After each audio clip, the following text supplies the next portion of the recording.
From the East Coast to the West Coast and around the world on the internet. We're coming to you live from the CCRS studios.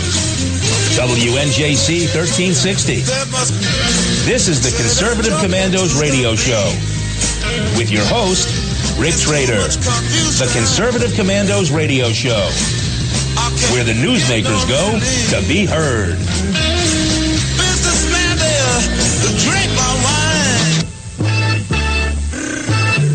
You can call the Conservative Commandos radio show at 856-227-1360. Your opinion counts at 856-227-1360. This is Congressman Alan West, and you're listening to the Conservative Commando radio show. Welcome, everyone. Welcome to Conservative Commandos radio show with Rick Trader and Anna Little and Sharon Engel. We are coming to you live from the Conservative Commandos Radio Network studios, WNJC 1360, our flagship station in Philadelphia, and around the world on the internet with our partners, American Patriots Broadcasting, TalkStream Live, SHR Media, K98 Talk, iHeartRadio, Red State Talk Radio, and AM/FM 24/7. Those are all .coms. It is a beautiful Friday afternoon in Cleveland, Ohio. Yes, I am broadcasting to you from Cleveland, Ohio, in anticipation of the RNC convention, which will be beginning on Monday. We've had some exciting time with the pro-life group out here this week. We were spending some time with the group CreatedEqual.org. CreatedEqual.org. What a dynamic group of pro-life young people. They are out there with these 3-foot by 4-foot signs showing the truth to all passersby about what is going on in Planned Parenthood across this nation 900 times a day. It is impossible after viewing these photos to determine that the unborn child is anything but a human being, and the impact to the public is visible. It is highly visible. So we're very, very excited about this group, and we've gotten to spend a couple of days with them. The young people are dedicated. They are super energy charged, and I'm just inspired by them. So I'm hoping that you all will check out this group, CreatedEqual.org. Plug in, donate, show up for one of their missions.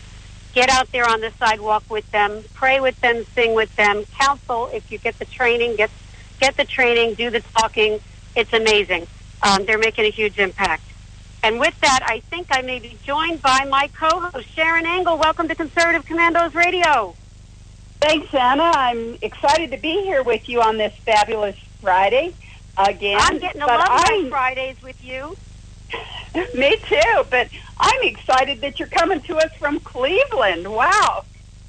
Yeah, you know, I make these decisions kind of last minute, Sharon, and I don't give you a lot of heads up. So, but I'm in Cleveland right now. Well, that's a perfect place to be for this weekend. You can keep us all informed on what's going on at the convention. This is a big deal for the country and for Republicans. This is true, and it seems that we may have been successful in keeping the pro-life plank in the platform, and it seems like we've made some headway on some other issues for conservatives. We have a guest we're going to talk about that with today at, I think, 4:05, so I won't spoil it by getting too into the weeds, but I'm very excited about that. Lots of positive feedback when I was out on the sidewalk with CreatedEqual.org this afternoon with those that are arriving. And, you know, it's early yet. Not all the delegates will be here yet. But it's great to be out here. It's exciting. Well, it sounds exciting to me. I guess there has been some fear, and especially after what's happened in Nice just yesterday, that delegates may not be safe. There's been some threats by the Trump protesters, and I think there's some thoughts that there might be protests there in Cleveland, and that it may not be the safest place to be. How do you feel about that, Anna? That's I guess, the first thing that everybody's wondering. If I went to Cleveland, would I be safe? Well, I'm in Cleveland, and I refuse to live in fear. So that's the first thing I'm going to say. And so, listeners, if you were considering coming to Cleveland, don't let fear stop you. It certainly didn't stop the young people with createdequal.org. They were out in full force, so you should come. The second thing I'll tell you is that I have seen bomb squads out in front of the convention center. That was yesterday. So I know that the authorities here in Cleveland are on top of the situation. I watched the construction of sun protection tents and stations on the rooftop of buildings near City Hall and the convention center. So there is going to be rooftop surveillance of the area. So I think everything that can be done to ensure your safety and security while here in Cleveland is being done. And I'm here. So, you know, that's testimony to the fact that I'm not going to give in. Well, and I think in some ways we're a different country than France. I know, Anna, we're going to be talking a little bit about this, why France, with one of our guests today as well. And I think we're a different country because we do have the Second Amendment. It's not, we're not as much sitting ducks, if you will, for anyone who wants to just take aim on us. So I'm wondering, I'm thinking specifically of Western Americans and Texans and those folks from Vermont, the ones that really embrace and say, well, you know, we believe that the Second Amendment cannot be abridged, and have made sure that their lawgivers are at least cognizant of that. Now, of course, California and Washington and Oregon are a whole different species out in the West, but I don't know. What's the feeling there? How did the platform go on the Second Amendment? Did you feel that in the crowd that Second Amendment's very important to this convention, and that many of them may have exercised their rights, if you will? I am looking right now at the information that we've gotten from our guests. The Second Amendment is not addressed here, so I'm not sure whether that decision's been made yet. They've spoken about immigration policy. Obviously, the pro-life platform part has been addressed. Marriage and gender issues is in here, in national defense, international trade. I know international trade has come up with the discussions with regard to Mike Pence being the VP pick. So I don't have any specific information on Second Amendment at this point. I would expect that it would be upheld, but I do not have specific information on that this minute. And you said that Mike Pence, we're a little behind the times here in the West. So did Donald Trump make the announcement that Mike Pence is the vice presidential pick? Last I checked, it was suspended due to what happened in France, because obviously it's more important to be talking about the terrorism at this moment. Hey, ladies, let me jump in for a minute. The latest is that Donald Trump did put out a tweet this morning making it official that Mike Pence is the vice presidential pick. And the reason they put out this tweet, as you said, Anna, Donald Trump didn't want a big media event because of what happened in Nice, France last night. But there was a deadline that Mike Pence had to meet today. He had to 12 o'clock today to remove himself as a candidate to defend his seat as governor in Indiana. So Donald Trump did put out the tweet today making it official that Mike Pence is his pick. Terrific. So now we've got that settled. I knew that it was a pretty sure thing because Marjorie Dannenfelser had put it out on her email blast, and I had received one of those. So I felt pretty confident in mentioning it on air. I think Mike Pence is a terrific addition. We can certainly talk about that more with our guest at 4:05 when we're discussing these issues. But I'm excited about the ticket now that Mike Pence is involved. I've always been very easily willing to choose Trump over Clinton. But having Mike Pence involved certainly gives me good confidence as a conservative. And to me as well. How about you, Rick? Rick, you've been the strongest critic, I believe, of Donald Trump on conservative commandos. Yeah, I think Mike Pence is a terrific pick. In fact, I have said here in the past, some time ago, when the field of presidential candidates was so muddled, one of the dark horses who I really liked a lot was Mike Pence. I think it's a much better pick than Chris Christie. Chris Christie would have really put a lot of doubt in the Trump candidacy.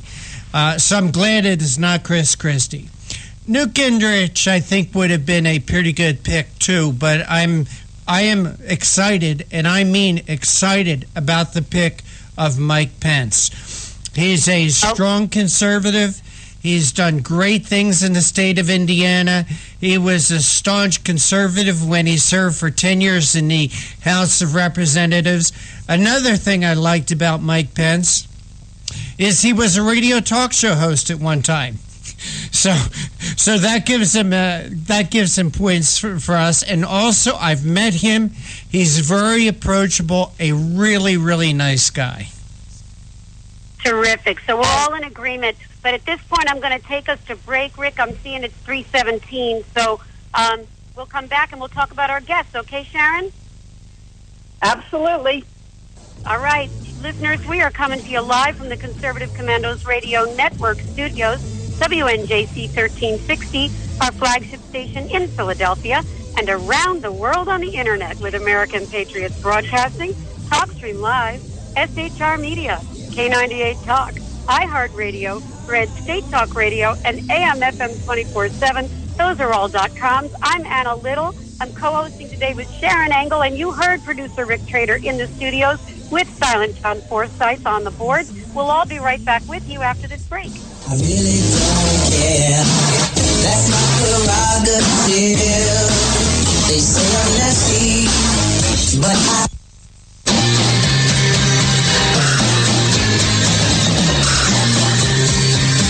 The Conservative Commandos radio show is expanding to become the Conservative Commandos Radio Network. We are establishing a front line of conservative radio broadcasters and ironclad patriots to declare war against the madness of liberalism and the Obama administration. Are you tired of the disregard for our Constitution? Do you still have faith in the American dream? Are you looking for sensible, smart radio? If so, listen to the Conservative Commandos Radio Network every weekday from 11 a.m. to 7 p.m. and Saturdays from 2 to 6 p.m. on WNJC Radio, 1360 on your AM dial, or around the world on the Internet at WNJCradio.com. Check out our website, ccrsnetwork.com, for rebroadcasts and network updates. We are the Conservative Commandos Radio Network, where now even more newsmakers go to be heard.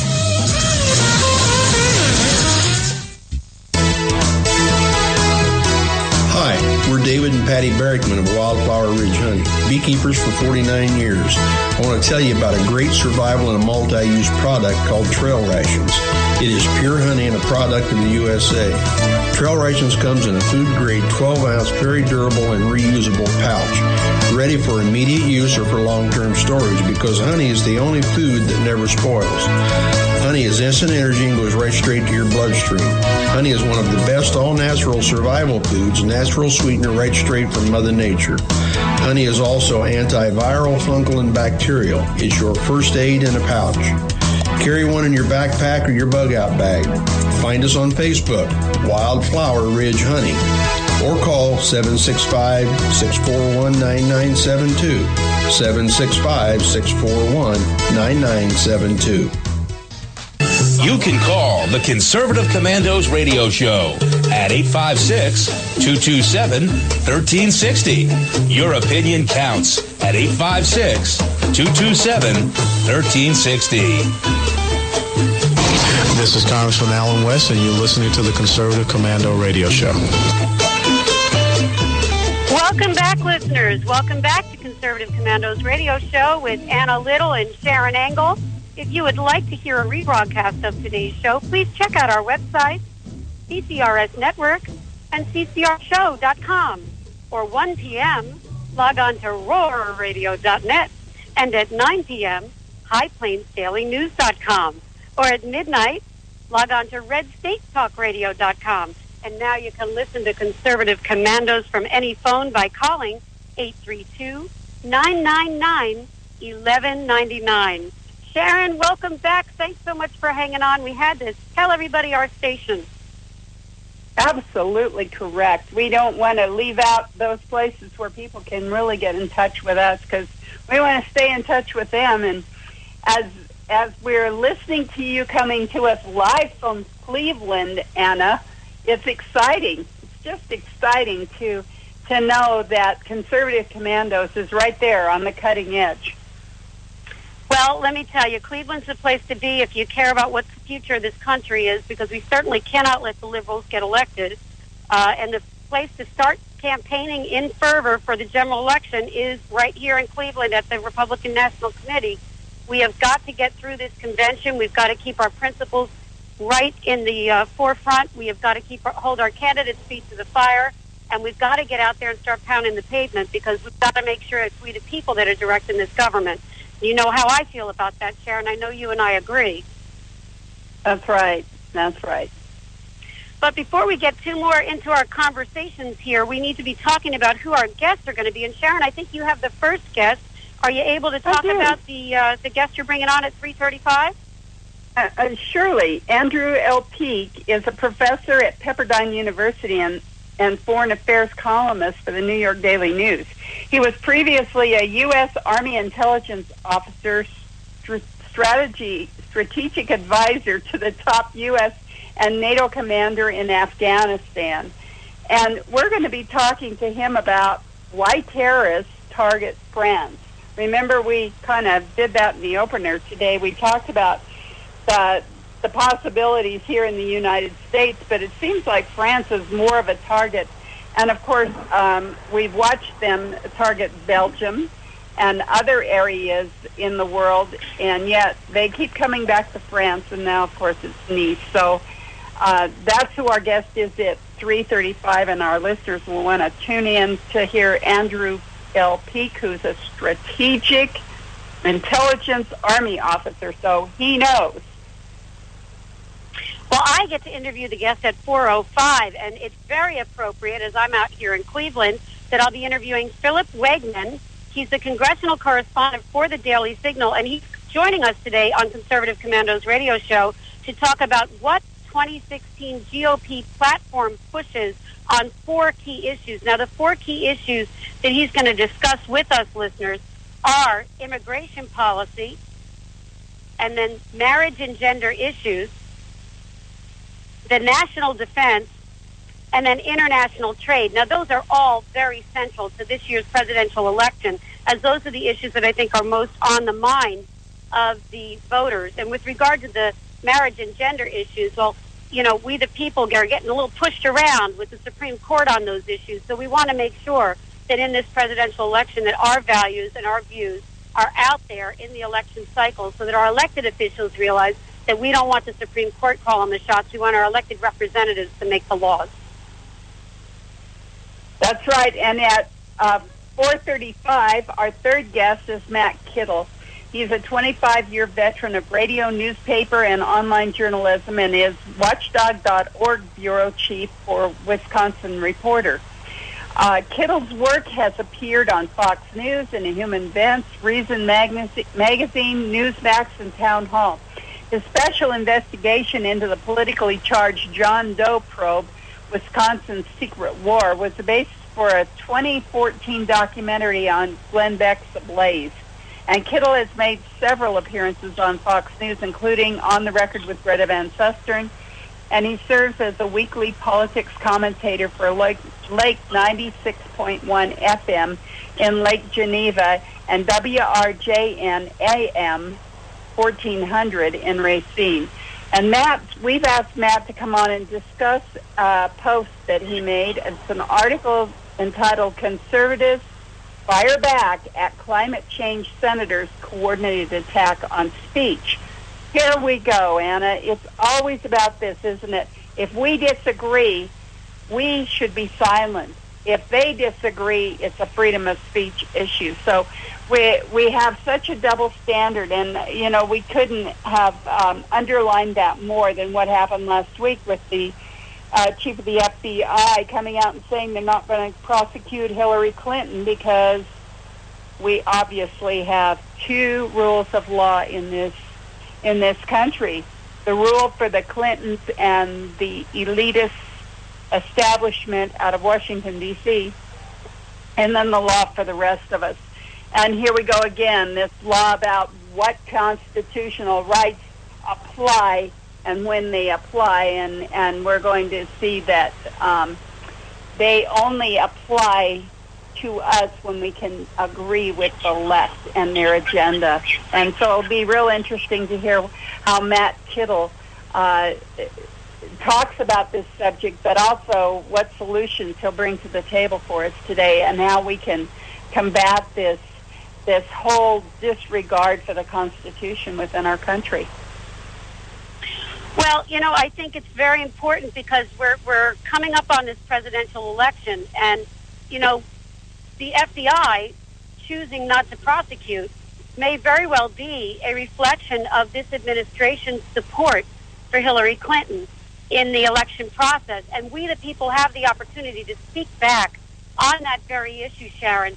We get the opportunity to do so through the presidential campaign and through choosing, other than Hillary Clinton as our president, choosing the Trump-Pence team to take the voice of we the people to the White House. So I think it's very important for us as we the people to stand up in the aftermath of what the FBI and then the Attorney General together have done to fail to prosecute, which to me is just as good as defending Hillary Clinton. And the facts that have been placed out by the director of the FBI director in the precursor to his announcement of the decision not to prosecute were pretty damning. And so anyone that's been paying attention to this has got to be shaking their head. Some people have decided they'll vote for her anyway. I'm hoping the majority of we the people will choose to prosecute her in her own way by not electing her president. And then at that point, setting our rule of law, the moral values, the discernment between right and wrong that we see forward through the election that we're having at the presidential level. And, of course, everybody that's running underneath. You vote from the top down or from the bottom up, but you've got to vote for those that represent your values, and that's your response to this situation with the FBI. And I think you've made a good point. We can vote against those who don't represent our values. But that is a vote against. It has to be a positive vote for the other side, because if we don't just show up, that actually becomes a vote for those that we intend to get out of office. So it's a positive vote for the people who are running against those who are diametrically opposed to freedom. Well, Sharon, time flies when we're having fun. I'm getting a note here from John Forsythe that we've got to go to break again already. So, listeners, we are coming to you live from the Conservative Commandos Radio Network studios, WNJC 1360, our flagship station in Philadelphia, and around the world on the Internet with American Patriots Broadcasting, TalkStream Live, SHR Media, K98 Talk, iHeartRadio, Red State Talk Radio, and AM/FM 24/7. Those are all .coms. I'm Anna Little, co-hosting today with Sharon Engel, Silent John Forsythe on the boards, and we'll all be right back with you after this break with our first guest. I really don't care. That's my prerogative. They say I'm nasty, but I... This is Rick Trader, host of the Conservative Commandos radio show. And I'm John Forsythe, owner of WNJC Radio. Fellow patriots, the Conservative Commandos radio show is for conservatives, about conservatives, and by conservatives. We are patriots who want to take our country back from the likes of Barack Obama, Harry Reid, George Soros, and Nancy Pelosi. But we can't keep up this fight without your critical support today. Can you help? Please go to www.helpccrs.com right now and make a donation by credit card or PayPal. That's www.helpccrs.com. Our goal is to expose the liberal agenda and distortions. We are fighting to spread the truth about political issues, political leaders, and conservative issues and values. Our hosts are not paid. In fact, we buy our own airtime. studio time, and pay our own expenses. We created the show because we are trying to make a difference. So can you help the CCRS expose the truth in 2014 and beyond? Go to www.helpccrs.com. Help keep the Conservative Commandos radio show on the air by going to www.helpccrs.com and make a donation today to return our country to the conservative roots created by our founding fathers. 9/11. It's a day that will go down in our history as the most horrific and destructive scene ever to happen on American soil. It will also be, for most Americans who witnessed it either up close or simply watched in horror on TV, America, to participate in a national memorial I call the United Action of Prayer this coming 9/11 and every 9/11 from then on. United Action of Prayer is simply every American stopping whatever they are doing for 1 minute at precisely 9 a.m. and 11 a.m. to either observe 1 minute of silence or pray in memory for the 9/11 victims and their families, and perhaps a prayer of gratitude for living in a country where even 9/11 could not at all weaken the spirit of our great nation. If you're in a crash and have little cash, come to AJ Auto Body. We handle insurance claims fast, and repairs are guaranteed to last at AJ Auto Body. Come check us out, and without a doubt, you'll be satisfied. That's AJ Auto Body, 1345 Delsey Drive in Deptford, New Jersey. Family owned and operated for 30 years. We are a fully licensed and insured auto repair facility located at 1345 Delsey Drive in Deptford, New Jersey. We are your friend in the business. So stop in for a free estimate or call us at 856-251-0096. Check us out on the web at www.ajautobody.net. That's where you'll find our specials, discounts, and coupons. For all your car needs, come to AJ Auto Body, located at 1345 Delsey Drive in Deptford, New Jersey. 856-251-0096. What does it take to be the leader in production systems technology? To be the one company that solves production problems at any plant, for any product, and with any technology? It takes a 30-year record of success. It takes total mastery of complex technologies with a history of delivering success every time, without fail. Only one company can claim that high ground in manufacturing line optimization, data automation, and systems integration, and that's Philadelphia Control Systems. In factories worldwide, Philadelphia Control Systems programs, software, and engineering solutions deliver optimal performance and output flow with a record that can't be matched. Any plant, any product, any technology. Philadelphia Control Systems, the leader in production automation since 1982. 800-335-9811. PCS4automation.com. That's PCS, the number 4, automation.com. The Conservative Commandos radio show is expanding to become the Conservative Commandos Radio Network. We're establishing a front line of conservative radio broadcasters and ironclad patriots to declare war against the madness of liberalism and the Obama administration. Are you tired as I am about the disregard for our Constitution? Do you still have faith in the American dream? Are you looking for sensible, smart radio? If so, listen to the Conservative Commandos Radio Network every weekday from 11 a.m. to 5 p.m. on WNJC Radio 1360 a.m. or around the world on the internet at WNJCradio.com. Check out our websites, ConservativeCommandosRadioNetwork.com and CCRN.com for rebroadcasts and network updates. We are the Conservative Commandos Radio Network, where even more newsmakers go to be heard.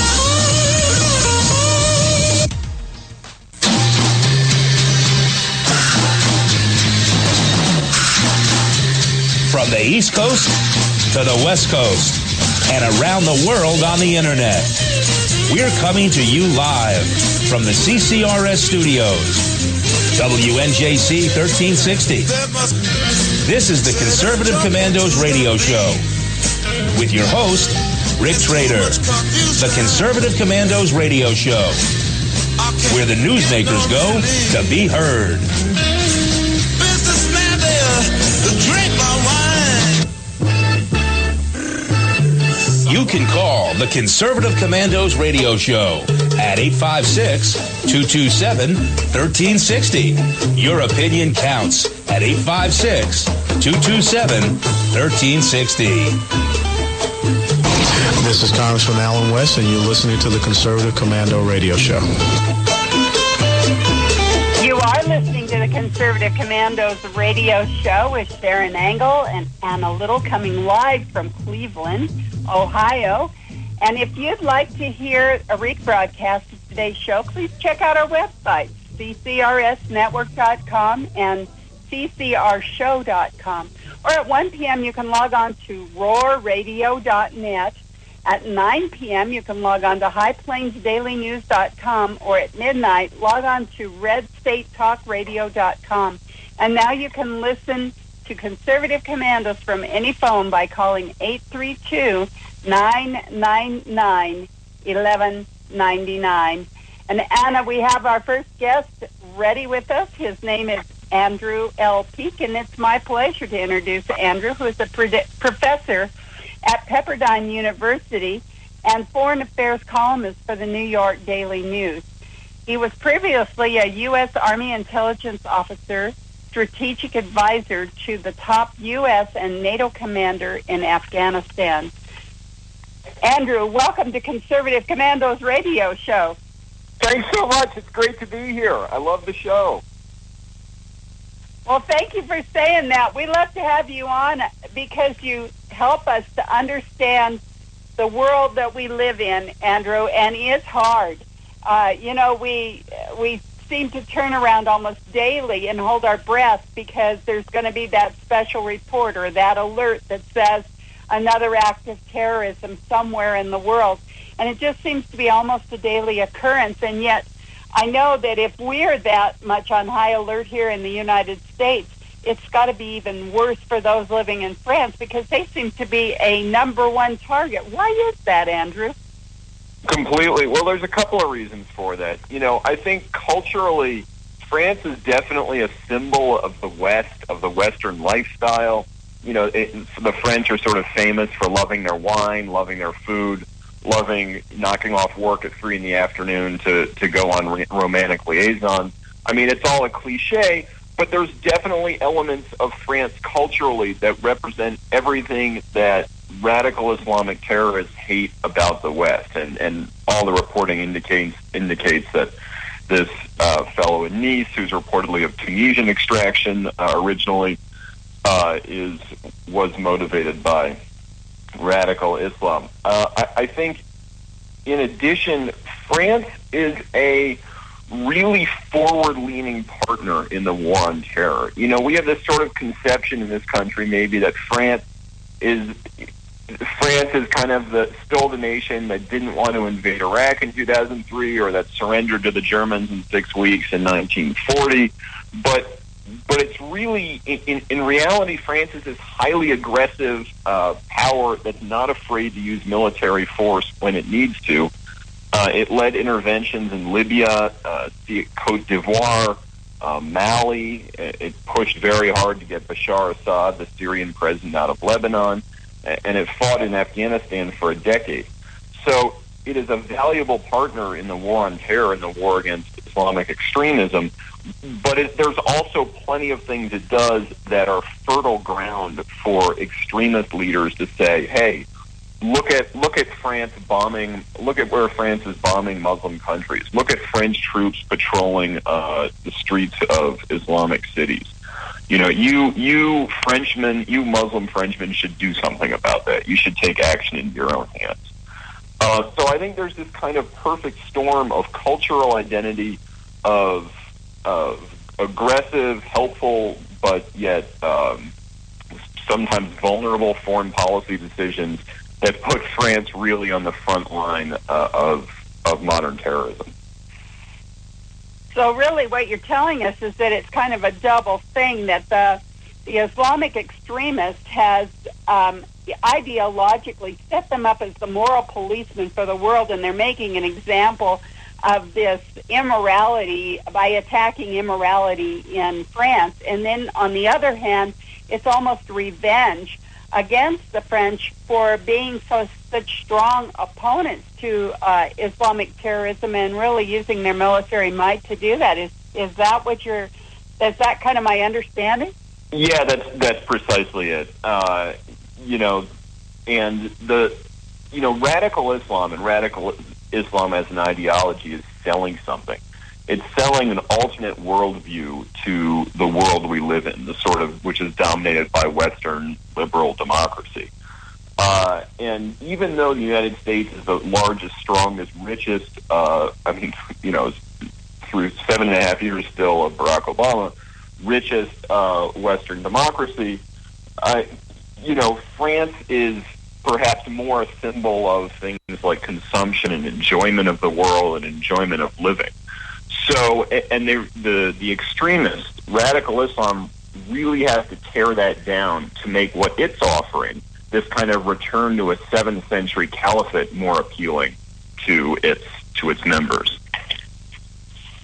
Well, and they're doing that through terror. It's not like choose our way because it's better than your exorbitant lifestyle. It is choose our way or else we'll just eliminate you for your lifestyle. Exactly. It's brute force, in addition to some slick social media messaging. Yeah, so it's kind of an irony to me and maybe to others that the Islamic extremist is on the one hand saying you have to be a moral world in order for this to really work out well for everyone. And yet, in order to do that, they are doing the most immoral act, which is killing other human beings. It's just such an irony or a paradox or an inconsistency. Where the threat of the Islamic State in Iraq and Syria comes in, because that is such a powerful voice that is legitimizing the murder of innocent people, women, men, whoever, in foreign countries and in Iraq and Syria. Because it's vengeful or a little crazy or a little homicidal. But radical Islam gives them, if it has a powerful enough symbol, if there's a powerful enough voice and symbol of radical Islam, it has the ability to channel that disaffection and those crazy people into targeted attacks upon vulnerable targets. And that's sort of the situation we're in now, and that's why it's so imperative that the Islamic State be destroyed. And it's why it's so baffling that we're engaged in this kind of creeping war against the Islamic State that seems to not make much rapid progress. I think that's going to have major strategic effects for the French going forward. I don't think they're going to wait much longer to see how Obama's strategy in the Middle East plays out. Well, we have to go to a short break, Andrew, and we want you to stay through the break with us because I would really like to talk about the French and their stepping up, if you will, to fight this terrorism because, we've jokingly almost put the French with the word coward in this country. And so I'd like to talk a little bit about how we can take that paradigm down, if you will. After the break, can you stay with us through this short 2-minute break? Absolutely.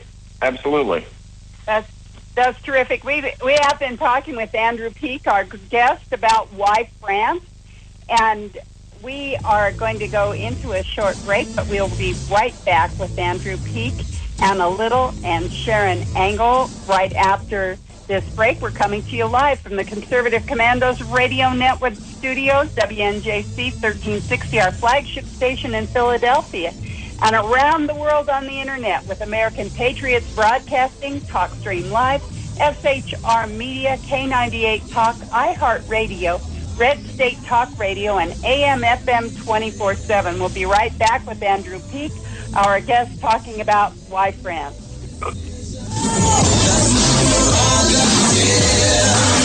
They say I'm crazy, I really don't care. That's not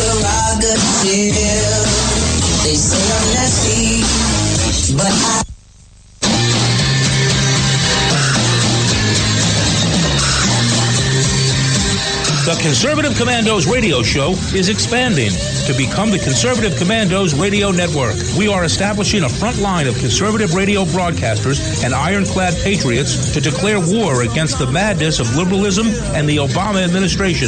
Are you tired of the disregard for our Constitution? Do you still have faith in the American dream? Are you looking for sensible, smart radio? If so, listen to the Conservative Commandos radio network every weekday from 11 a.m. to 7 p.m. and Saturdays from 2 to 6 p.m. on WNJC Radio, 1360 on your AM dial, or around the world on the internet at WNJCradio.com. Check out our website, ccrsnetwork.com, for rebroadcasts and network updates. We are the Conservative Commandos Radio Network, where now even more newsmakers go to be heard.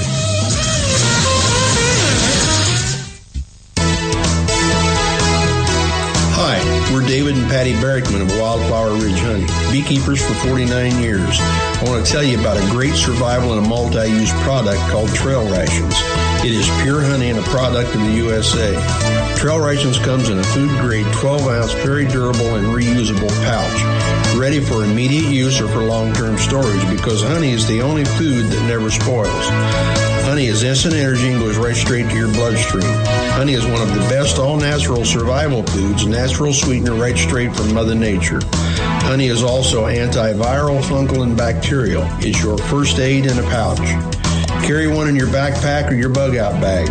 Find us on Facebook, Wildflower Ridge Honey, or call 765-641-9972, 765-641-9972.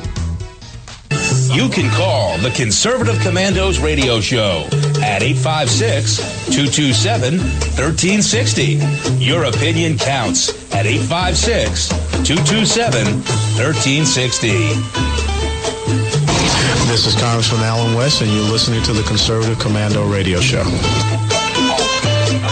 You are listening to Conservative Commandos radio show with Sharon Engel and Anna Little. If you would like to hear a rebroadcast of today's show, please check out our website, ccrnetwork.com and ccrshow.com, or at 1 p.m. log on to roarradio.net. At 9 p.m. log on to highplainsdailynews.com, or midnight log on to redstatetalkradio.com. And now you can listen to Conservative Commandos from any phone by calling 832-999-1199. We've been talking with our guest, Andrew Peak, who is a professor at Pepperdine University and foreign affairs columnist for the New York Daily News.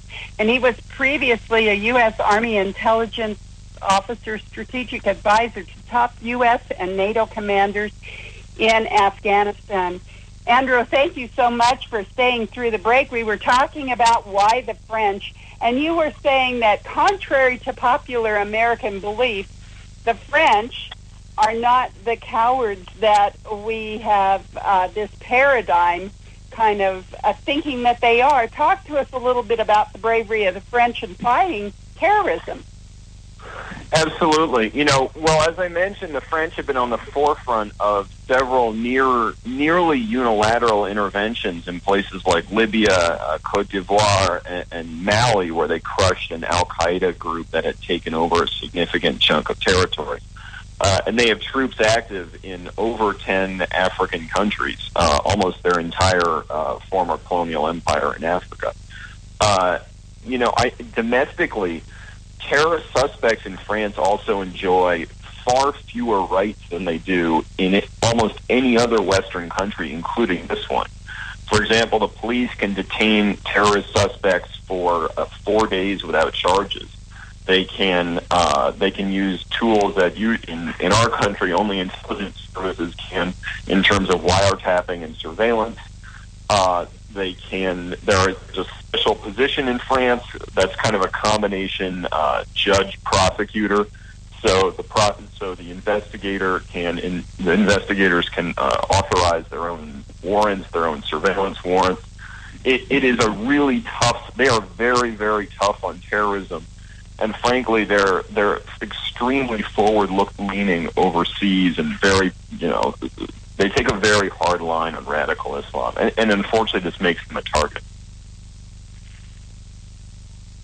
Well, you've changed my mind about the French, and I'm really glad to hear this. This is good news. The interesting part is that this terrorist that just attacked Nice had been arrested for violence, for assault and battery, and then released.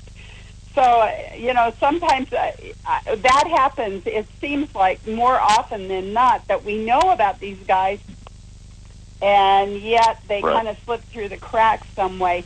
I want you to talk a little bit about some solutions here. You're a strategic advisor, so that's kind of right up your alley. You're always looking for how do we solve this problem and what strategies can we use. So tell us a little bit about that. Well, I think what's going to happen first, and I think you'll see this decision very rapidly, is that the French are going to abandon their hope for an outcome in Syria that is something other than Bashar Assad, backed up by Russian and Iranian power. I think that's going to be the first step. ISIS right now, to defeat radical Islamic terrorism, it has to start with defeating the symbols of radical Islamic terrorism. There weren't lone wolves professing allegiance to ISIS 5 years ago, because 5 years ago ISIS didn't exist. So it starts with defeating ISIS, and it starts with Iraq and Syria. I think the French are going to reach out to the Russians in Syria and give them what they want, as long as the Russians agree to smash ISIS if Bashar Assad can stay in power. And the French will agree to that. I suspect what they will also do is urge America to increase its forces in Iraq, particularly to insert ground combat troops, even conventional ground combat troops, perhaps a brigade combat team or more, which is about 5,000 troops, that can both more aggressively prosecute the war on the ground, sort of provide some tip of the spear capabilities for conventional Iraqi forces, but also just provide a little bit of glue for the amalgamation of groups that's currently fighting ISIS in Iraq. So I suspect that's what the French will ask for. I don't think they'll get it. I think if President Obama was going to send U.S. forces to Iraq, he would have done a significant contingent. He would have done it long ago. I think what you'll see on our end is some stepped-up counterterrorism operation by extremely high-end special operations forces. Now, I think going forward, I would really like to see some kind of declaration by the president. We're not going to get it, or the presidential candidates besides Donald Trump, saying we need to confront radical Islam, because the president and the presidential candidates have struck such a big soapbox, and they can convince the American public about the need to do something. And if you try to take the kind of basic common sense security measures, like surveilling certain radical mosques, that if you try to take those steps without calling out radical Islam for what it is, then the PC police will shoot you down before you even get started. There is too much of an identity group. There's too much identity group politics in this nation to get past the particular targeting of one type of terrorism, unless the president really uses his soapbox to build a consensus. So I would like to see the president call out the enemy for what it is going forwards. I'm glad you mentioned the next president of the United States, Donald Trump, because from Cleveland, we have Anna Little joining us as our co-host, and I know that Anna has been wanting to ask you questions. So, Anna, come on into this conversation. Thank you very much, Sharon. And Andrew, thank you so much for joining us today. I am looking at the article that I'm referencing here as you're being interviewed, and I'm looking at some of the mention of the impact of the strategy of this existing president, President Obama, the great diplomat. And it says here the legacy is alienated Arab allies, ISIS, a victorious President Assad, a schism with France, and terrorism as far as the eye can see. I can't disagree with that at all. I think that's exactly what this great diplomat's legacy is. My question is this: can we turn it around with the next president, and what can we look forward to between now and then? The election may be in November, but the inauguration's not till the 20-something of January. So, I mean, this is not the time to sit back and wait and see. And France is going to have to step out and defend herself, as it says in your article, and that is a departure from the leadership that America's been providing, which is going to split the two countries, the United States and France. Talk to us about that, please. Absolutely, and you're totally right. We're heading into a long, dangerous period where most of our enemies overseas know the president is a lame duck president, and he essentially is not too interested in expanding America's military involvement or getting into a diplomatic fight with anyone else with 10 months to go. So I think you're going to see a lot of hostile states pushing the envelope. I think the place that irrevocable damage has been done is we will not get Russia out of the Middle East anytime soon. And it's a little amazing that more attention hasn't been paid to this. Keeping Russian forces out of the Middle East has been both an American and a British foreign policy priority for the past easily half century. And this president has somehow just wished it away and allowed the Russians, through his own inaction, to do whatever they want. That's why you see states now like Turkey and I suspect France start to align themselves with Russia because they see a state that is willing to go after what it wants and is willing to create, to achieve its policy outcomes through military force. And it sees the United States really doing nothing. I think there is a chance with some of our Gulf allies, with some of the Arab Gulf allies, to repair ties under a new administration. They will certainly be looking for reassurance along with Israel for American support against the Iranian threat. I don't think either Donald Trump or Hillary Clinton has quite the sympathy for Iran that Obama apparently does. So I think you can repair that with some work. However, I mean, we should be really frank with ourselves. The sanctions on Iran are never coming back. At this point, particularly when it's backed up with Russian military power, Iran is the strongest state in the Persian Gulf. It hasn't been the strongest state in the Persian Gulf for easily 40 years. This is a position of historic importance. And by the way, we've never faced a situation, we as Americans, where the strongest nation in the Persian Gulf is an enemy. This takes us back, easily to World War I when we were fighting Turkey. So I think there's some areas that possibly can be repaired by Donald Trump. I think there's areas that are frankly kind of gone forever. So now the next question becomes, say that Trump wins this presidency, and of course that's what we conservatives want to see happen, especially now that he's joined by Mike Pence. So Trump and Pence, they win in November. Is there anything they can do post-election, pre-inauguration, to change the direction of what the United States of America is doing overseas? Can they, through rhetoric alone, influence what's going on the world stage? Yeah, I think they can influence how much support European states are giving to Iran. There's been a rush of investment and financial incentive for European businesses to get involved in Iran now that's free of sanctions and kind of shore up the Iranian economy. I think Donald Trump could easily say to the Europeans, look, America is throwing this Iran deal out the window. We are not looking at we're not entering a period where Americans are going to look favorably upon your billions of dollars going into the Iranian energy market.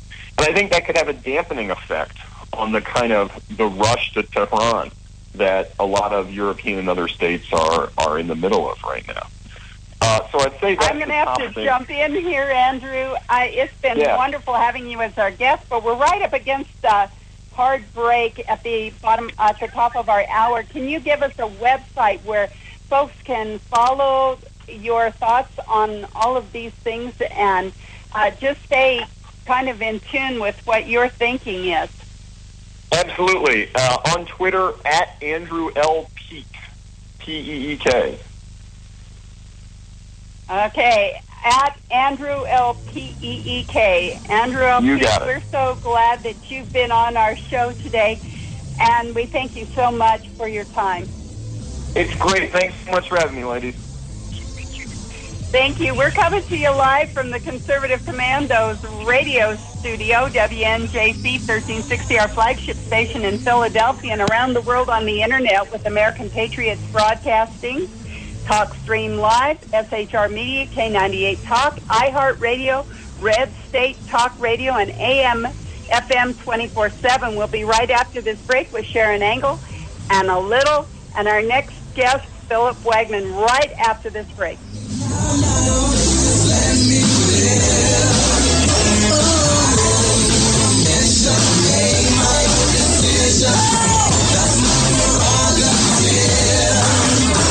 I'm crazy, I really don't care. That's my prerogative. They say I'm nasty, but This is Rick Trader, host of the Conservative Commandos radio show. And I'm John Forsyth, owner of WNJC Radio. Fellow patriots, the Conservative Commandos radio show is for conservatives, about conservatives, and by conservatives. We are patriots who want to take our country back from the likes of Barack Obama, Harry Reid, George Soros, and Nancy Pelosi. But we can't keep up this fight without your critical support today. Can you help? Please go to www.helpccrs.com right now and make a donation by credit card or PayPal. That's www.helpccrs.com. Our goal is to expose the liberal agenda and distortions. We are fighting to spread the truth about political issues, political leaders, and conservative issues and values. Our hosts are not paid. In fact, we buy our own airtime, studio time, and pay our own expenses. We created the show because we are trying to make a difference. So can you help the CCRS expose the truth in 2014 and beyond? Go to www.helpccrs.com.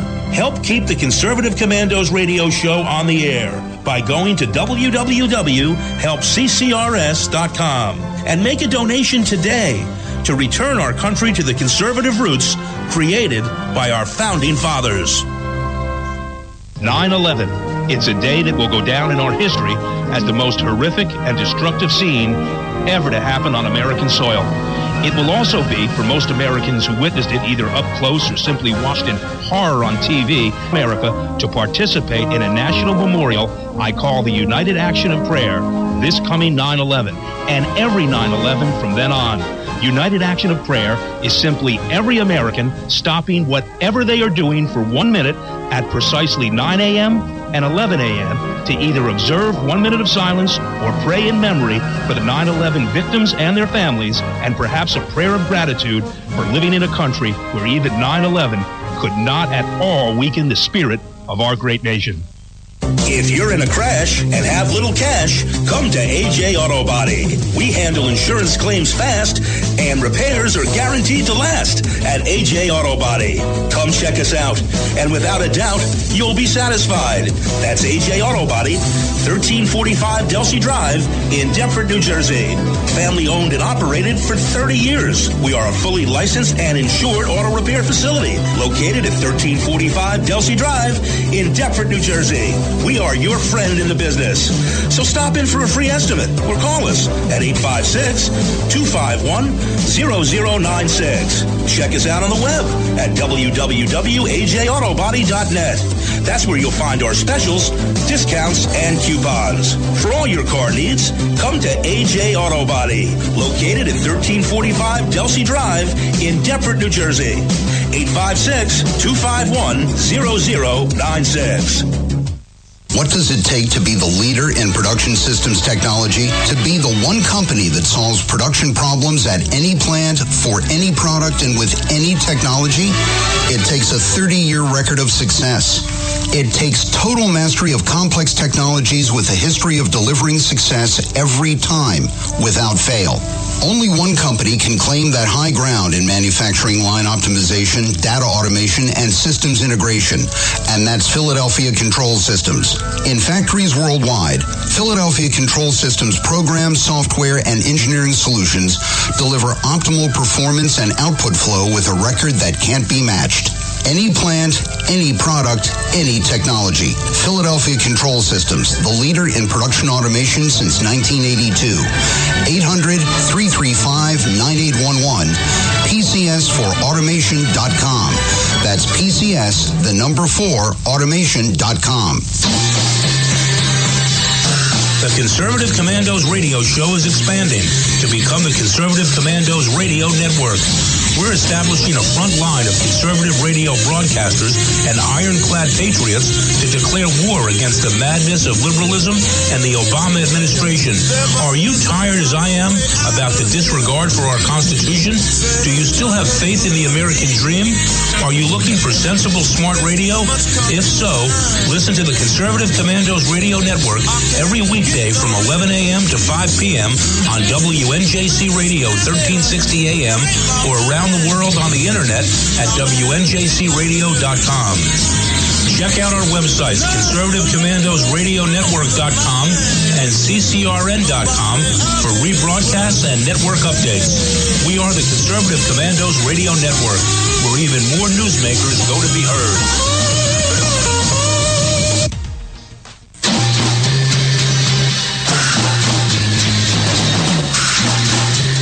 From the East Coast to the West Coast and around the world on the internet, we're coming to you live from the CCRS studios, WNJC 1360.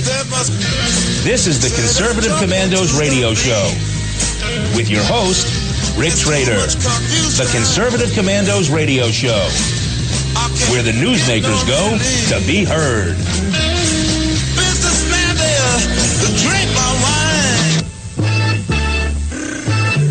You can call the Conservative Commandos radio show at 856-227-1360. Your opinion counts at 856-227-1360.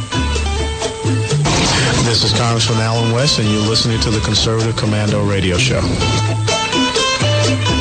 Welcome back, listeners. Welcome back to Conservative Commandos radio show with Sharon Angle and Anna Little. I'm Anna Little, and if you would like to hear a rebroadcast of today's show, please check out our websites, CCRS Network and CCRShow.com. Or 1 p.m., log on to RoarRadio.net, and at 9 p.m., HighPlainsDailyNews.com. Or at midnight, RedStateTalkRadio.com. And now you can listen to Conservative Commandos by calling 832-999-1199. Our next guest is with us, and the honor of the introduction is mine. Philip Wegman is the congressional correspondent for the Daily Signal. He's joining us to talk about what 2016 GOP platform pushes on 4 key issues. Philip Wegman, welcome to Conservative Commandos radio show. Well, thank you for having me. I appreciate it. Well, I'm honored to have you here, and I can't think of a more important topic, given that the GOP convention is starting on Monday. Talk to us about these 4 issues. Let me give them to you one by one. What do you believe we're looking at with regard to immigration policy in the GOP platform this week coming? Well, I want to start off just by saying for some of your listeners who might not be familiar with how the platform is put together and that process, because this was new to me when I was in Cleveland last week. And basically the platform is the party's vision statement. It's the policy proposals for a candidate to run on in November. And from my conversations with the 112 delegates who were on that committee, their goal was to make certain, for the most part, that the platform, it didn't really change from the 2012 original draft. and they wanted to make certain that more than anything, everything was consistent, or things moved and became more conservative. Those delegates who are on that platform committee, they're some of the most conservative grassroots folks that you're going to find. And so on those 4 issues, I think that the platform from the delegates that I spoke to and some of the interest groups that were involved, they're all very happy that it moved to the right for the most part. So on immigration policy, moving to the right, are we following what Donald Trump's rhetoric has been up till now? So the original draft language that I saw said that there was going to be a physical barrier erected, and I think that as far as the draft that was agreed to by Tuesday afternoon, there was actual talk of a real physical wall. And when I was speaking to the subcommittee chairman who was handling immigration, he said that, and these are his words, that the platform moved more in his direction. So you're going to see an immigration policy that likely, at least in the platform, calls for cracking down on sanctuary cities, for tightening up guest worker programs, and really a strong denunciation against any type of amnesty. So the platform did move to the right on that issue for certain. And I noticed that they did include a provision known as Kate's Law, which would level a mandatory 5-year prison sentence on any illegal alien caught trying to return to the U.S. after being deported previously. I think that's a significant notch up from what the platform had been prior, and I don't believe the legislation supports that kind of a punishment yet, or perhaps the enforcement isn't occurring. What are your thoughts on Kate's Law? Yeah, what's interesting about the platform is it gives a lot of these delegates an opportunity to stake out where they would like to see the party go, because it's an aspirational statement and it's non-binding on the candidate. There's no reason for a nominee to stick to this. There's actually no agreement. They could go in a different direction if they would like, but on this document, on this platform, the delegates were pushing for things that have run out of gas on Capitol Hill and kind of give it a boost. And so by writing Kate's Law into the platform, I think that the delegates were trying to signal that this is something that the base of the party supports and something that they would like to see the Republican Party really get behind, come 2017 if a Republican is elected. So then we want to talk a little bit about marriage and gender issues, because from the left, those are coming into the forefront. So it looks like social conservatives are going to be happy with the platform on this level. You want to discuss that a little bit? Yeah, so social conservatives really had a strong showing in Cleveland on the platform committee. It was a tour de force by Tony Perkins of the Family Research Center, who is also a delegate from the state of Louisiana.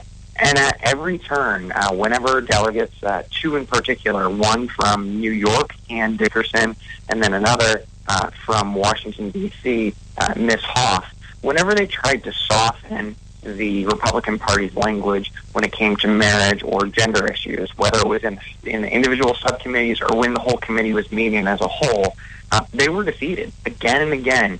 And there are a lot of news reports coming out talking about how the LGBT coalition, was making strong gains but was rebuffed. There was a lot of back and forth, a lot of drama in the committee room when these proposals were put forward. But from the counts that I made when I was there and from the delegates that I talked to, the platform committee, at least, is very solidly, the overwhelming majority of the platform committee remains pro-traditional marriage, and they also weighed in on some other controversial issues like bathrooms and Title IX funding for schools. So solidly pro-traditional marriage on the party's platform at the moment. That's terrific. And, I'm looking now at national defense. That's the third of the four issues. I know national defense is on the minds of those voting Americans, the average American, especially in light of San Bernardino and other incidents that have occurred here on United States soil. I know those on the East Coast are still thinking back to 9/11, even though for many others that's been a long time. Talk to me about national defense. talk to our listeners about national defense. What can we expect from the GOP platform there? So in this year, there was a lot of continuation from the language that was in place in 2012 and the 2012 platform. There wasn't a lot that was changed. In fact, it's almost more remarkable for what was left out of the platform when it came to national defense. There were a few libertarian-minded delegates who wanted to include language that would that would call for an end to the United States' involvement in some different conflicts in the Middle East. Those were soundly defeated. And then there was also some drama. One of the constant themes of this platform committee was you saw social issues climb into everything. And one in particular had to do with women in the draft.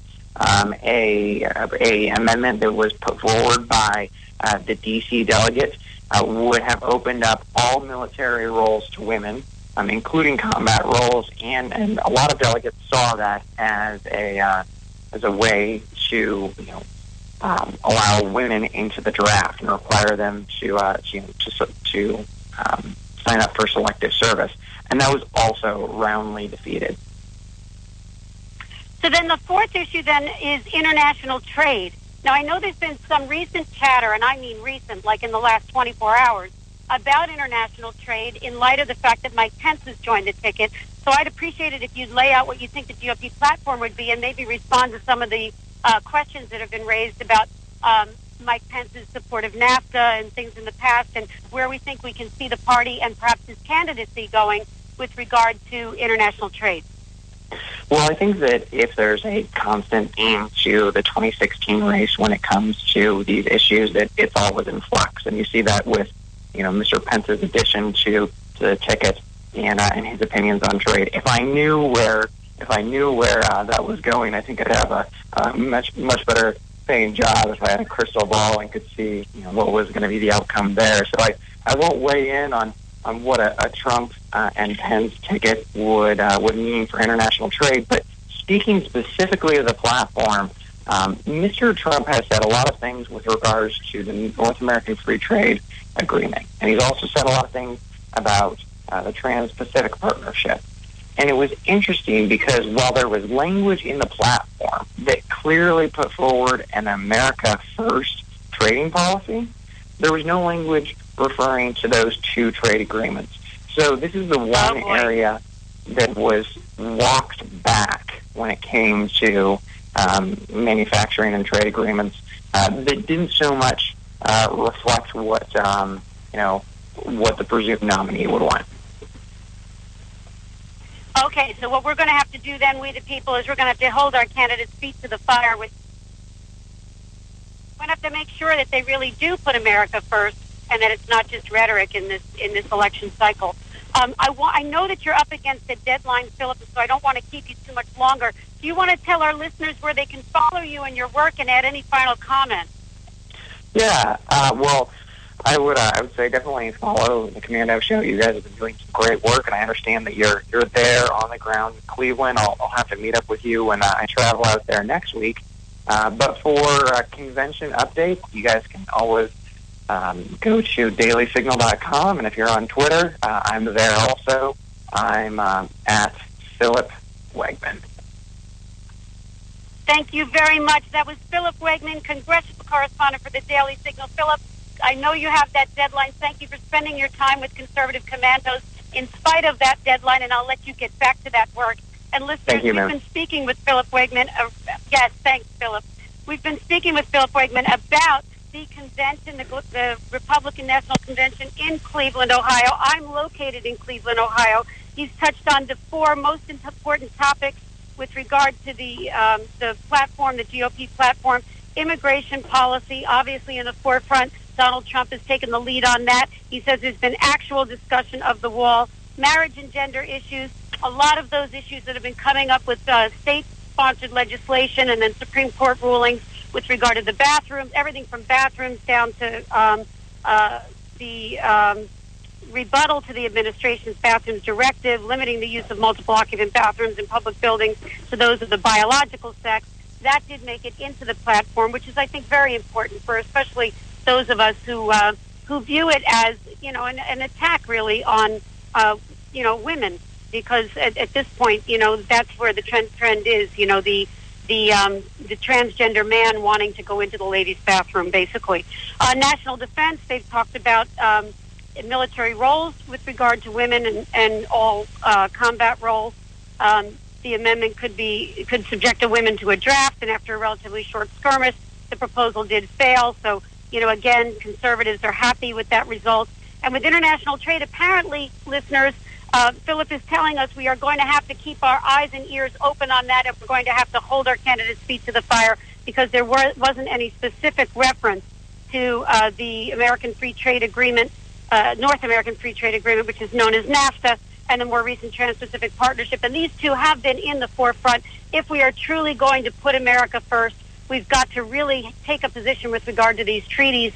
And we know that Trump has, in rhetoric, said he would do so. So let's get his feet to the fire. Let's get him specific in the campaign on this, since in the platform discussions it really didn't get specified. And so, Sharon, I want to bring you into the conversation. We had to let Philip go early. He does have a deadline. We respect his need to get his work done on time. So talk to us about your reaction to the interview with Philip Wegman. Well, I'm encouraged. I'm encouraged that we are seriously discussing the 4 topics that you discussed with Philip, because I know that every state has its challenges on especially the transgender topic, marriage and life, as you pointed out in the beginning segment of our show. But these others are far-reaching as well. Even here in Nevada, we have a problem with illegal immigration that we're constantly dealing with, and the problem is not, it's so many faceted. Anna, you work in this area all the time. You're one of those compassionate attorneys that says there sometimes is a way to get to citizenship, even though you're illegal in this country, and sometimes there aren't. But you're really willing to work with people who are serious about being good citizens in this country, regardless of how they found themselves to be here. But the issue still goes even to broader things like national security. Who's coming across our borders? We don't want to become the France, where we have a target on our back for every person that comes across our borders illegally with the intent to terrorize us. We have problems with bringing in disease now because of these open borders. But it gets down even finer tuning. We have problems in our economy because we're competing with people that really, in that underground economy, do not have the same rules applied to them when they seek jobs, when they spend money, how they make their money, how they're taxed, all those things that citizens enjoy or don't enjoy about being in a free country. So I was really happy to hear that we're going to address those things in a very forthright way. We need to back up Donald Trump and remember why he has captured the imagination of the American public, and that is because he's willing to take on the hard issues and address them in a strong, very proactive way. Yeah, I think people have gotten behind Trump, too, because he's willing to take the voice of the people to the airwaves and hopefully to the Oval Office. And, while he may have fluctuated on issues in the past, he, I think, takes seriously his position as a presidential candidate, and hopefully will take serious his position as the President of the United States as a representative of we the people. And so what you're hearing from Donald Trump today may very well be your own voice, we the people, as he's going around campaigning and listening to you. And it's not his first rodeo. He's been involved in other campaigns as a donor. He's got on the road with other candidates. It's not as if he's not heard the voice of we the people over the last decade or so. And so he does understand what you're looking for. And I think the reason he's so forceful about it is he has the confidence that you're the ones that want this and you're the ones in charge. So I'm very hopeful that Donald Trump is going to take the voice of we the people to the White House. That's the way our government is supposed to operate. And I think on the issue of immigration, we can all be compassionate. We're dealing with human beings here. The reason people come to the United States of America is for the American dream. It's the same reason our founding fathers founded this country. It is that freedom that they're seeking. And of course, many of them cross the border without permission because they cannot seem to find an avenue to enter into the country legally. And I'm not saying that that's okay. It's not okay to cross the border illegally. We're supposed to be a nation of laws. But our government, I think, has been tolerant for too long of a dichotomy wherein you have certain legitimate people and a certain second class or underclass of individuals who are generally servants and living in the darkness, without documentation. It's been a way for employers to cheat on taxes. It's been a way for employers and landlords to abuse their tenants and their employees. And I think that in the United States of America, this is a travesty that needs to be corrected. And we do need to take a look at entitlement, Sharon. I keep saying this, and I know sometimes people's eyes glass over, but you can't hand money to Americans and tell them they don't need to work, they can stay home, leaving jobs empty in your economy and then not fill them with somebody. And those are the jobs that are most likely to be filled with immigrants.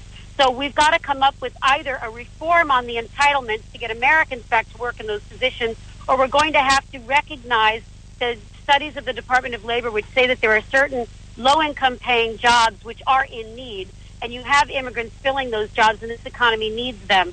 And in those cases, we may need to at least temporarily legitimize those employees so that they're paying taxes, their employers are paying taxes, and the services that those people are receiving are offset by those taxes.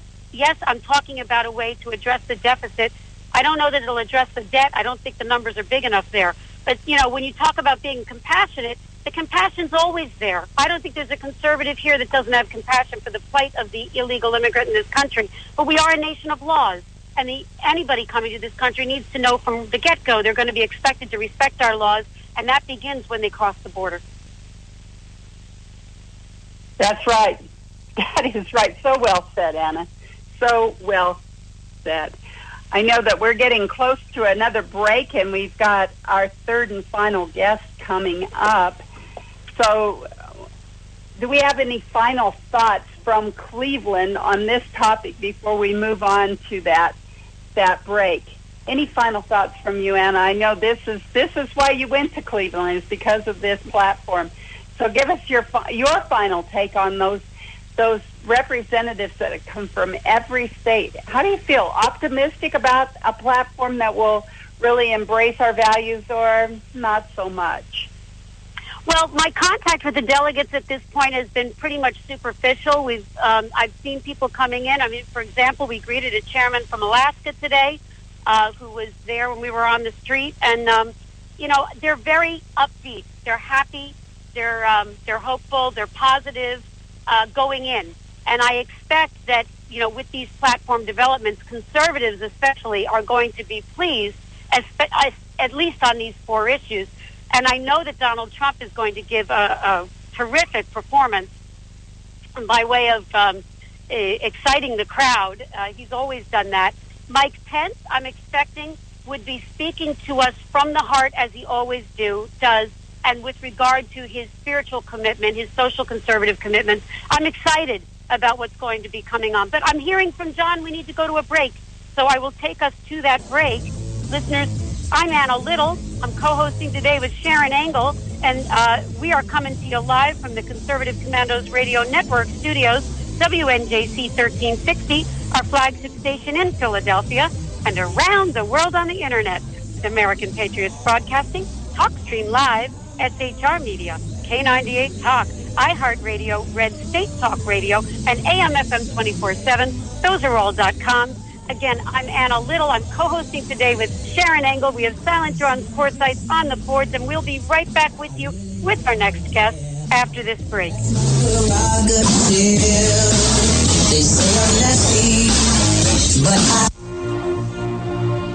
This is Rick Trader, host of the Conservative Commandos radio show. And I'm John Forsyth, owner of WNJC Radio. Fellow patriots, The Conservative Commandos radio show is for conservatives, about conservatives, and by conservatives. We are patriots who want to take our country back from the likes of Barack Obama, Harry Reid, George Soros, and Nancy Pelosi. But we can't keep up this fight without your critical support today. Can you help? Please go to www.helpccrs.com right now and make a donation by credit card or PayPal. That's www.helpccrs.com. Our goal is to expose the liberal agenda and distortions. We are fighting to spread the truth about political issues, political leaders, and conservative issues and values. Our hosts are not paid. In fact, we buy our own airtime, studio time, and pay our own expenses. We created the show because we are trying to make a difference. So can you help the CCRS expose the truth in 2014 and beyond? Go to www.helpccrs.com. Help keep the Conservative Commandos radio show on the air by going to www.helpccrs.com and make a donation today to return our country to the conservative roots created by our founding fathers. 9/11. It's a day that will go down in our history as the most horrific and destructive scene ever to happen on American soil.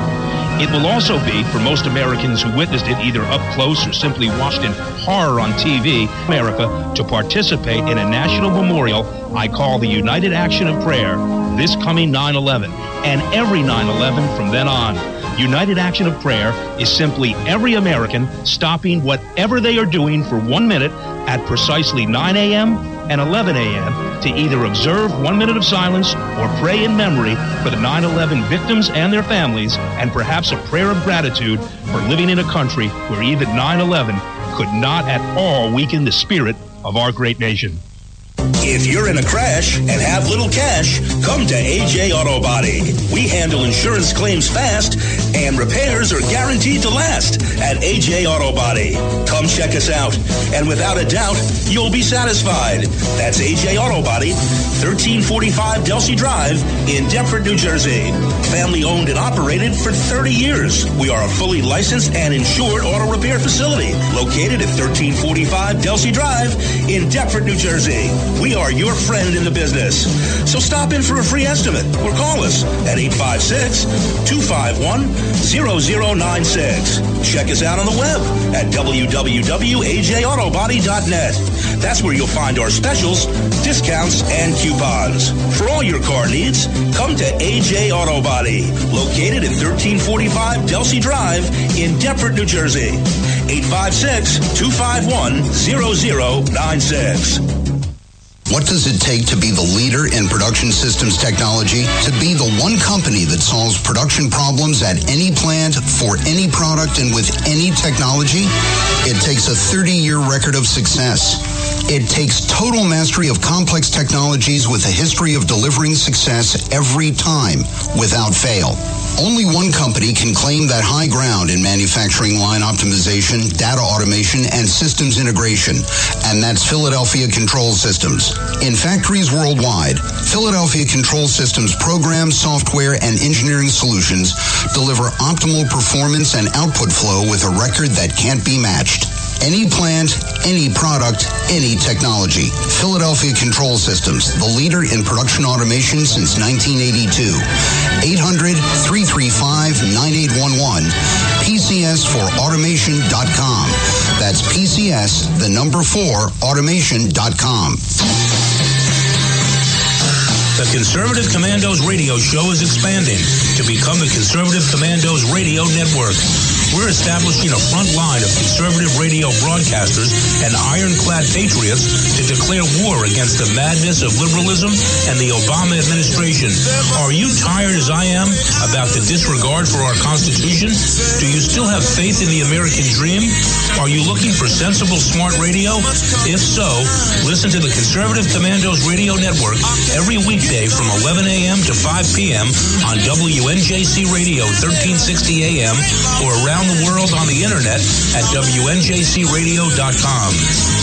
Check out our websites, ConservativeCommandosRadioNetwork.com and CCRN.com for rebroadcasts and network updates. We are the Conservative Commandos Radio Network, where even more newsmakers go to be heard.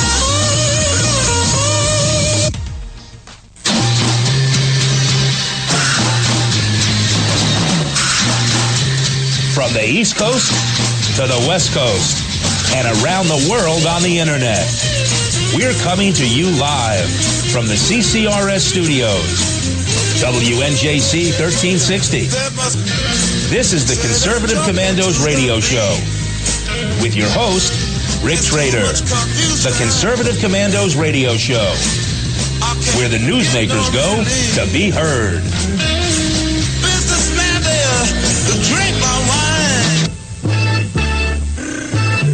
You can call the Conservative Commandos Radio Show at 856-227-1360. Your opinion counts at 856-227-1360. This is Congressman Alan West, and you're listening to the Conservative Commando Radio Show.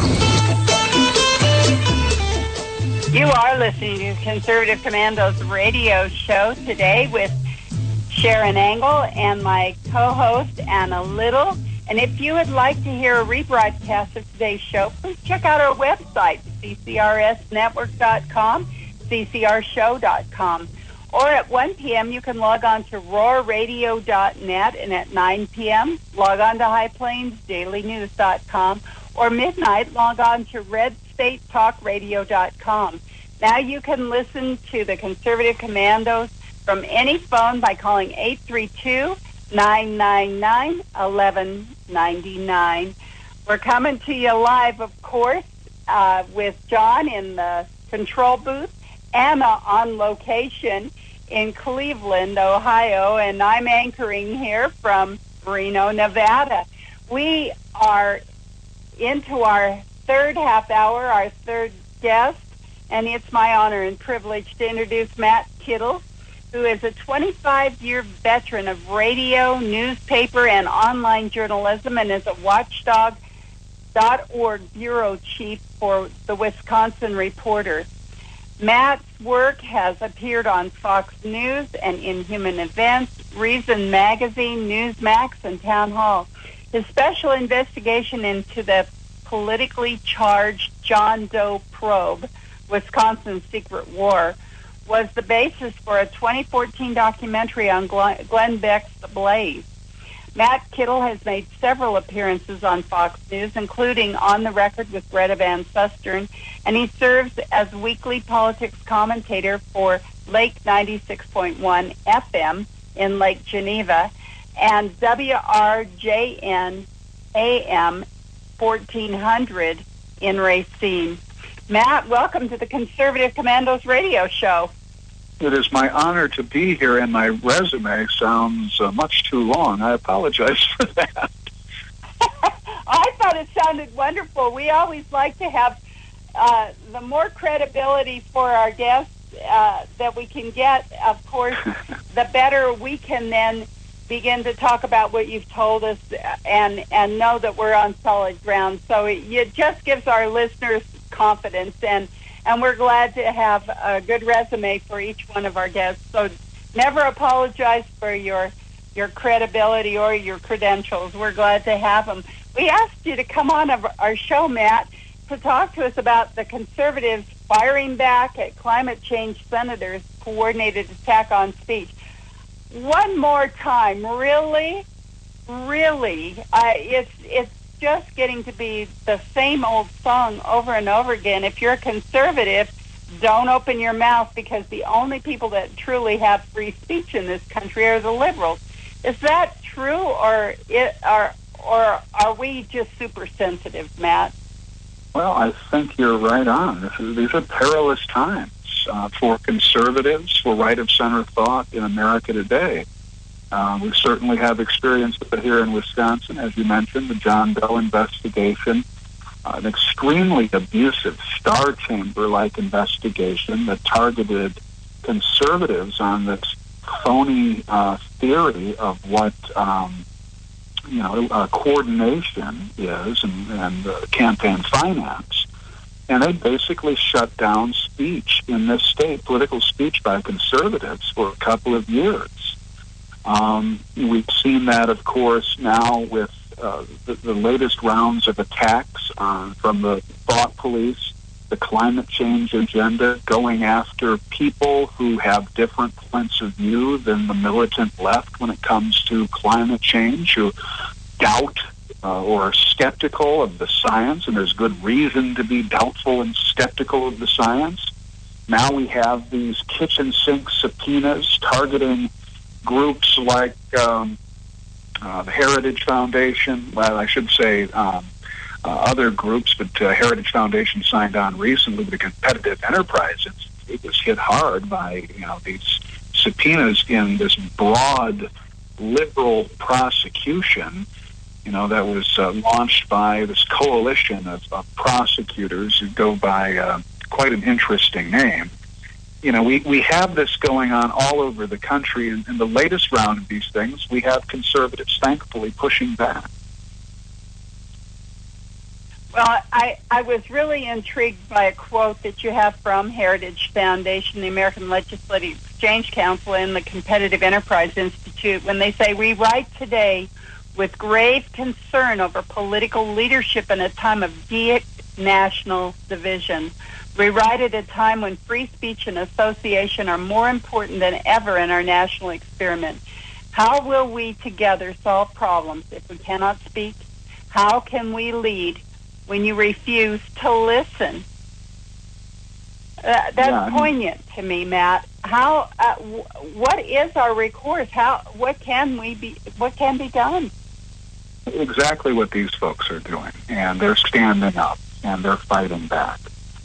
They're fighting back legally, and they've got, thankfully, these groups anyway, a number of these groups have some very bright constitutional minds to help them do that. Thankfully, there are some courts left in this country that say, wait a minute, this is wrong. These sorts of things where you're trying to charge people for their point of view. And that really is the liberal handbook anymore today. They cannot silence they cannot silence speech through their ideas, or they're fighting for their ideas. So now they're going to prosecute you for having different ideas. That really is going on in states across this country, and it's very scary. But conservatives, and I know in this state, like Eric O'Keefe, who has been on the Wisconsin scene and the national scene, fought back these secret investigations, these methods of prosecuting political enemies. And that's what Heritage, that's what the Competitive Enterprise Institute, the American Legislative Exchange Council, and many others are doing, but because they're forced to do it. They shouldn't have to be in this position, but they are fighting back. I am sad to say that there are a number of small conservative groups who don't have the wherewithal to fight these sorts of things, and they are silenced. Now, Monday, 19 Democratic senators were tapped to call out these conservative nonprofit groups by name in speeches. Talk about that. How, this is like chutzpah to the max, I think. Yeah, no doubt about it. I mean, this was a really coordinated effort. One of the funny things, not funny, but certainly peculiar, is that in Wisconsin, they were going after 29 conservative groups on illegal coordination. What we have here is coordination, clear coordination. And hats off to the Washington Free Beacon. They first reported this, that there was a coordinated effort between these climate change lawmakers and these extreme environmentalists. And they were working together, and the plan was they were going to pick this day, 2 days, these 19 Democratic lawmakers, and just go after anybody who disagreed with them on climate change. And so they made their little speeches and their spiels on the floor, but it was really driven by these environmental groups. That's the reality, that conservative organizations that don't buy into climate change are facing today. Well, Well, we're coming up against the break here. It's only 2 minutes long, Matt. Can you stay with us through the break? Because I know my co-host, Anna Little, has some questions for you. Yeah, I'd be glad to. Thank you so much for your time. We really appreciate it. And we are coming to you live from the Conservative Commandos Radio Network studios, WNJC 1360, our flagship station in Philadelphia, and around the world on the Internet with American Patriots Broadcasting, TalkStream Live, SHR Media, K98 Talk, iHeartRadio, Red State Talk Radio, and AM FM 24/7. Those are all .coms. Anna Little and I, Sharon Angle, will be right back with our guest, Matt Kittle, talking about free speech for you, but for me, but not for thee. How the left's agenda has told the conservatives that you don't...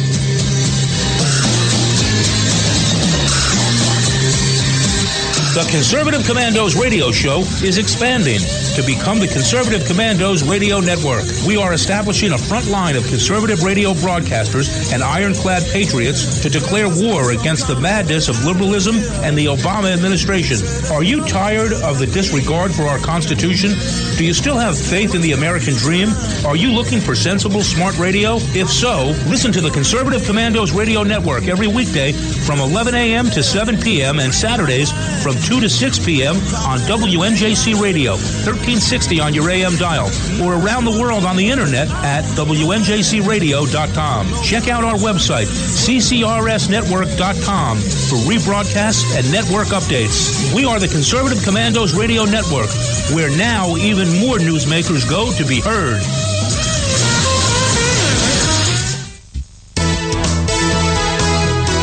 Hi, we're David and Patty Barrickman of Wildflower Ridge Honey, beekeepers for 49 years. I want to tell you about a great survival and a multi-use product called Trail Rations. It is pure honey and a product in the USA. Trail Rations comes in a food-grade 12-ounce, very durable and reusable pouch, ready for immediate use or for long-term storage because honey is the only food that never spoils. Honey is instant energy and goes right straight to your bloodstream. Honey is one of the best all-natural survival foods, natural sweetener right straight from Mother Nature. Honey is also antiviral, fungal, and bacterial. It's your first aid in a pouch. Carry one in your backpack or your bug-out bag. Find us on Facebook, Wildflower Ridge Honey, or call 765-641-9972, 765-641-9972. You can call the Conservative Commandos radio show at 856-227-1360. Your opinion counts at 856-227-1360. This is Congressman Alan West, and you're listening to the Conservative Commando radio show. You are listening to the Conservative Commandos radio show, and if you'd like to hear rebroadcasts of today's show, please check out our website, ccrsnetwork.com and ccrshow.com. Or at 1 p.m. you can log on to roarradio.net. At 9 p.m. log on to highplainsdailynews.com. Or at midnight you can log on to redstatetalkradio.com. Now you can listen to Conservative Commandos from any phone by calling 832-999-1199. We're back with Anna Little, Sharon Angle, and our guest, Matt Kittle, who is a veteran radio, newspaper, and online journalist, and he's with the watchdog.org as their bureau chief for the Wisconsin Reporter. We've been talking to Matt about this freedom of speech for me, but not for thee, attitude that 19 Democrat senators have taken when it comes to climate control. And I want to invite my guest, Matt Kittle, back, but also I want to invite my co-host, Anna Little, to come in and ask Matt some questions. So take it away, Anna. Thanks so much, Sharon. Matt, I wanted to talk to you a little bit about tyranny.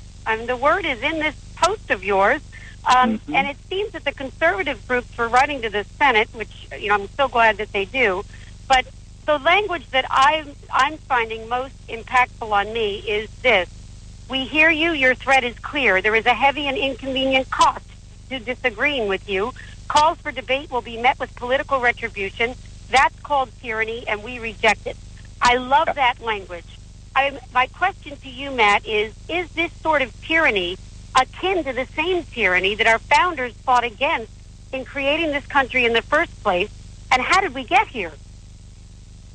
Short answer is yes, and I agree. I think that's a very powerful line. I mean, it's a powerful indictment, but I think it's right on.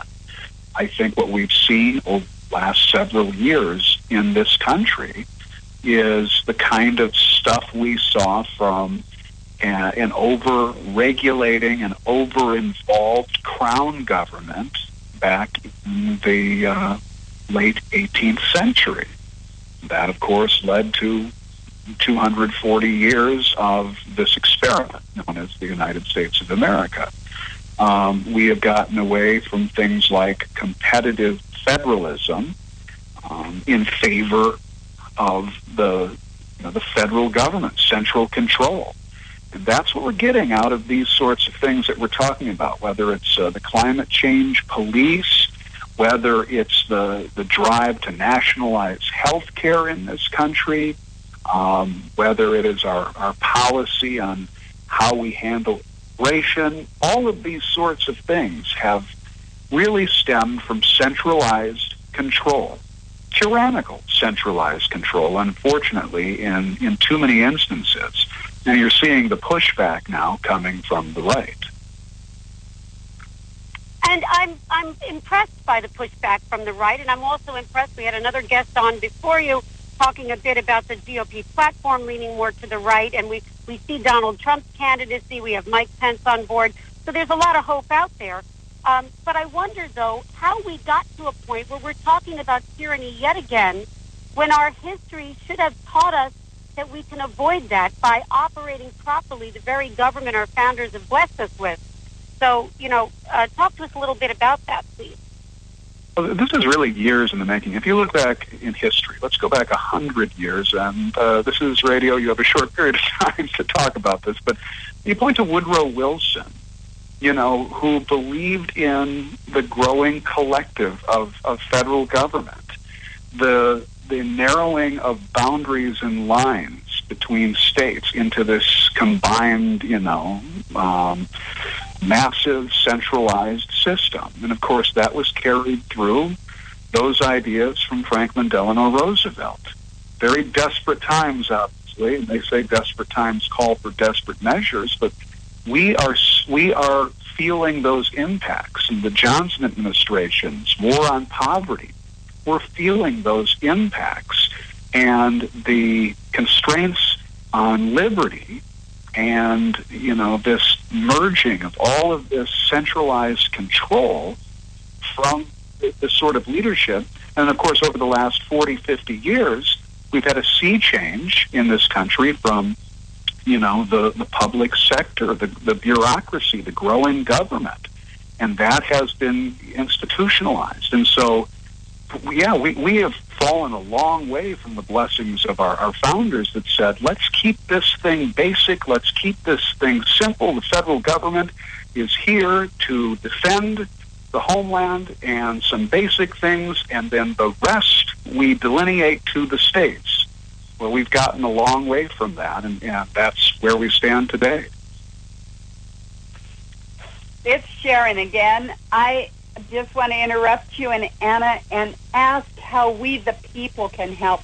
Heritage is great, and I know they're fighting back, and ALEC is great, they're fighting back. But how do we, the people, go after these 19 senators and say, whoa, you've really crossed the line? Yeah, we really need to hear from their constituents, of course, and their names are out there, these senators, and constituents can make a big difference. If we from the states, where the senators are not from, send a letter or an email or whatever, that will have some meaning, but it really is meaningful when their constituents fight back and say, we don't want this. We will not tolerate this sort of thing. This is nonsense. Okay, you don't agree with the folks from the limited government point of view. You don't agree with the climate change skeptics. That's fine. Disagreement is a good thing. That's how we get policy. That's how we get good policy, hopefully, through disagreement. But you have no right to silence anybody. And that's what we have to push back against. More people have to get involved, from the right in particular, and say, we will not be silenced. These constitutional freedoms are much too important. We're going to stand up, and we're going to talk about it, and we're going to make you know that. Well, I know you're right. I know they do listen to us. We just need to make that effort. And one of the very first efforts we can make is to elect a president who will not go along with this climate control agenda and the leftists taking away our rights. We're right up against it again, Matt. As you said, it's short time on radio. Can you give our listeners a way to follow your column? Also, perhaps a way to get the names of these 19 senators that we need to be contacting? Absolutely. You can contact us at watchdog.org. That's where you'll find all of our content. The story that we've been talking about is up there. The 19 senators are noted in some of the links that you'll find in that story, particularly Sheldon Whitehouse, the Democrat from Rhode Island, who has been very clear that he wants to prosecute people who don't believe in climate change. Thank you so much, Matt Kittle, for being our guest. Once again, give us your website. That is watchdog.org. Thank you so much for your time, Matt. We're so glad that you were a part of our program today. And Anna, we're up against it again. It seems like we just barely get on a roll here at the show, and our time is up on these fabulous Fridays. Hello, Anna. Here I am. We want to thank our guests. We want to thank Andrew Peake, and we want to thank Philip Wegman, and we want to thank our most recent guest, Matt Kittle. And Sharon, yes, time flies when we're having fun. It's the best 2 hours of my week. But as Rick Trader would say, we're out of time. We got to run. We got to go. Take care. God bless. And we'll see you next week on the radio from Cleveland.